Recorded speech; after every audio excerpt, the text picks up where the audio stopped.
Hi, everybody. Welcome again to Wingman Wisdom. I am the RV Wingman, and here on the channel, we talk about lots of things RV related, and sometimes we go kind of off the rails and talk about life in general. Today, we're talking specifically about RVs. So welcome to the channel. If you've not yet subscribed to Wingman Wisdom, I'm a former campground owner for what it's worth. I've seen an awful lot of stuff. I'm a lifelong lover of the great outdoors, been a camping and RVing enthusiast my entire life. And this is sort of like sitting around, I don't know, a virtual campfire, I say, with friends.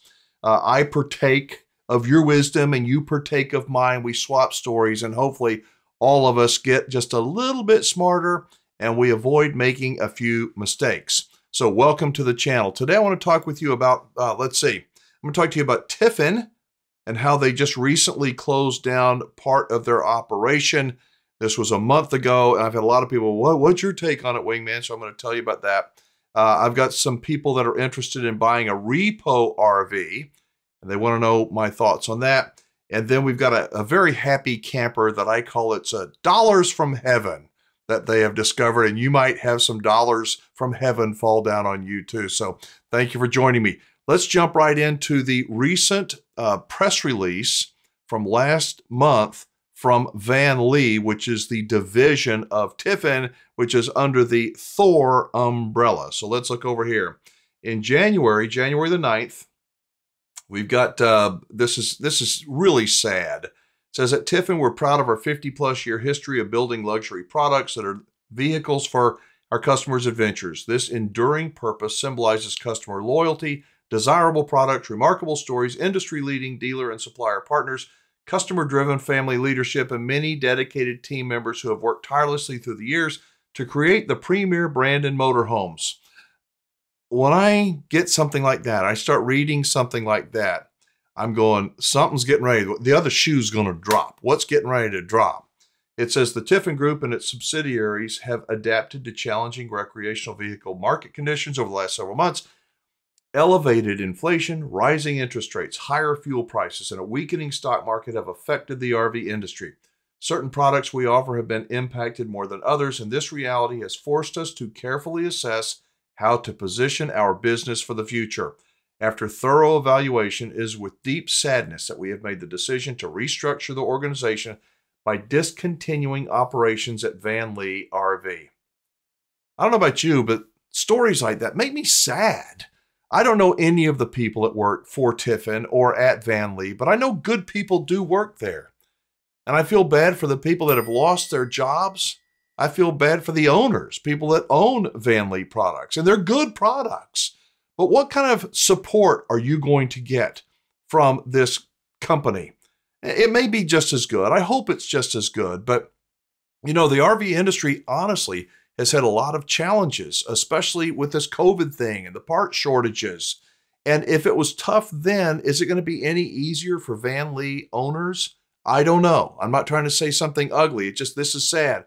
I will say congratulations to Tiffin. Congratulations to Thor for recognizing that you've got to cut back. This is not 2021. This is not 2022. The industry has changed. The buyers that are coming in, they're different buyers than they were during the craze, I guess, if you will, of the COVID times.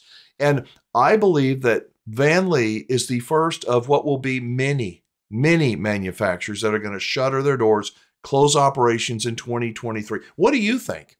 Do you think that I'm being overly negative and skeptical? Or do you think that this is probably the first of what's going to be many companies that say, hey, we have looked at the numbers upside down and sideways, and we can't see any other way out except to close operations? So that's what I think about Vanleigh. I think they have built a great product over the years. I think the Tiffin family they're like the pillar of honesty and integrity in this industry. It just saddens me to see some of the things that are going on, not just in the RV industry, but around our country. Let's look at the next thing. It's going to be about RV repos. Unlike a home, you know, you can buy a repo house. You may be able to walk in and go, okay, it needs paint, needs some foundation work. It's got to have new insulation. An RV is different from a house. But we've got a lot of people that are going, I smell lots of repos coming up. And they're probably right. So Got an email from, let's see, it is from Jeff. And as you know, I block out the names, full names, and the email addresses to protect the embarrassed or to protect your identity. So you can write me. Anybody can write me. I'm not going to put your full contact information out there.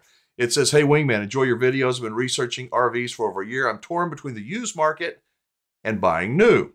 Do you have any knowledge of the repo market? When I search on the internet, I see marketers and aggregators, just another middleman. How do you approach the repo market in the most direct manner? I know how to buy a foreclosed house. How do you buy a foreclosed RV? I'm going to tell you how you buy one. Don't buy a foreclosed repoed RV. Don't do it. RVs, like I said, are not like houses. Buy used. Look around. You may go, that guy's just being overly negative, and maybe I am, but I'm telling you, if somebody couldn't make the payments on their RV, think about this. What are the chances that they have actually taken care of that unit? Done all the required and recommended maintenance by the manufacturer? Not. A lot of these people over the last couple of years bought a brand new RV, financed it to the gills, didn't make any payments or didn't make enough payments. The bank came in and repossessed it. But guess what happened in the meantime? A lot of those people, they took everything they could out of that RV that was of value. And so they've been picked over, not well taken care of. And I would caution you against looking for repo RVs. They're hard to find. They're not going to be hard to find, but it's going to be hard to find a good repossessed RV. Going to be a lot of RVs out there. And if they've been built in the last couple of years, unless it's a name brand, you better be really careful about what you buy because, you can put lipstick on a pig, but after you wipe that old lipstick off, you still got it. You still got yourself a pig. Let's go to the next one. We got, this is the one, Dollars from Heaven. Rebecca Wade said, thank you, Alan. I was just, blah, blah, blah. She says, I want to give you a big, huge shout out for re-alerting me on a warranty I purchased with a 2021 Grand Design Reflection we purchased back in September of 2020. We sold in October of 2021. I completely forgot about the extra warranty purchased at the time of sale, remembered from watching your segment on. So we did what you recommended, called the dealership to process a return owed back to us and received a $1,600 check in the mail 4 weeks later. Huge shout out again for your YouTube content. If I had remembered this in 2021, after selling the Grand Design, it would have been $1,000 more. Shame on us. Well, Rebecca, I got to tell you, I'm glad that you found that $1,600. Very, very glad. Folks, if you sold an RV in the last couple of years, this is the dirty little secret that many dealers won't tell you about. Remember when you bought that ESP, that Extended Service Protection Plan? They added it on to the price. You got to pay for it, right? You can get the unused portion of that ESP back. It's your money, even if you sell your RV. If there's any time left on that ESP, let's say you bought a 5-year Extended Service Protection Plan. Many people have. They sell their RV after 2 years. You got 60% of the premium you have already paid. They're just sitting there. And you ain't going to get it unless you do what Rebecca did. And I'm going to put a link down below how to cancel your ESP if you bought an RV from Camping World. Many of the people over the last few years have purchased that Good Sam ESP. It's a lot of money. And if you sold your RV, you can get some of that money back. It's the unused portion of your prepaid premium. Again, I'm going to put a link to how to cancel your Good Sam ESP in the description of this video. Let's go back over. She says, very happy with the decision to go all out with the 2023 400 New Camp Boondock version. Special ordered in August, small dealership, picked up in November, out of state in Texas. We live in Colorado. Hope that was not a mistake for the year warranty issues, as our New Camp dealer here in Colorado will not take us due to not purchasing the unit from them, even though we purchased our first 320 teardrop from them. Go figure. Love to hear a segment on buying out-of-state pros and cons in our comfort zone for us now until we time to retire, if ever possible. All right, well, so this brings up a lot of different things. I mean, I can go off on, I don't know anything about the New Camp Boondock version. I just don't know anything about it. But I do know that there is a problem in the RV industry that I think it must be addressed. It has to be addressed. 2 words can fix the problem, most of the problems in the RV industry with unhappy owners. Franchise agreements. Real franchise agreements, real ones, kind of like they have at the automobile manufacturers. Those are franchise agreements. You have a breakdown. You bought your truck in Colorado. You have a breakdown in Connecticut. You take it to the dealer, Dodge, Ford, whoever it is, and they will fix it. No questions asked, because it's the way their franchise agreements are set up. Well, RV dealers have quasi-franchise agreements with the manufacturer, but they are not like the automotive industry. Too many people will end up buying an RV like these folks did. They came to Texas, they bought their camper. Now they go back to Colorado. If they have a warranty issue, the dealer up there goes, ain't gonna do it. They may supposedly have to do it. Well, yeah, they may have to do it. They're gonna put you back at the back of the line. Wait 6 months for it. Essentially, they're not gonna do the work. That's the nature of the beast. It's just a fact. That is the way the RV industry is. Now, not all dealers are that way. They're not. But until and unless there are real franchise agreements, the RV industry in many ways is going to be like the wild, wild west when it comes to RV warranties. What about buying out of state? Here's the deal. The dealers that I work with, I've said it before, that the dealers I work with have a different mindset than the big chain dealers. The big chain dealers, they want to get you. And they've got, stock prices to hit and investors to pay, and their salespeople are vicious. They're very smooth, very nice, but vicious. And I call them one and dones. And many of those dealerships want to get you and wring every dime they can out of you. They don't care if you come back. There are more coming. I say not more are coming. The new people, the young people, they've already bought an RV, and too many of them have been burned by that big American flag and the people that say, come on in. We're going to add that $5,000 or $7,000 ESP to your deal. No problem. Everybody does it. And now they're looking at being upside down. They've had their head chopped off. I don't like to hear stories like that. And until there are true franchise agreements, until people get educated, that stuff is going to happen. It doesn't happen with the dealers I work with. It doesn't. They believe in long-term relationships. Truly. Do they want to sell you an RV? Duh. They want to sell you an RV now and in 3 or 4 years and 3 or 4 years later. And they know the only way to do that is to provide you with that thing called service and a good ownership experience. They're not perfect, but they are looking not at you as one sale, but for many sales, and they will take care of you. What do I have? That's about it. I think I kind of gone off today. Talking about the dollars from heaven. You know what? I may have one more here. I do. This guy, and this is going to be an easy one. John said that, let's see, he says, my wife and I travel in our outdoors RV to Tucson and vicinity during the winter. We're staying at home in Alaska this winter. Wow. To enjoy our grandson.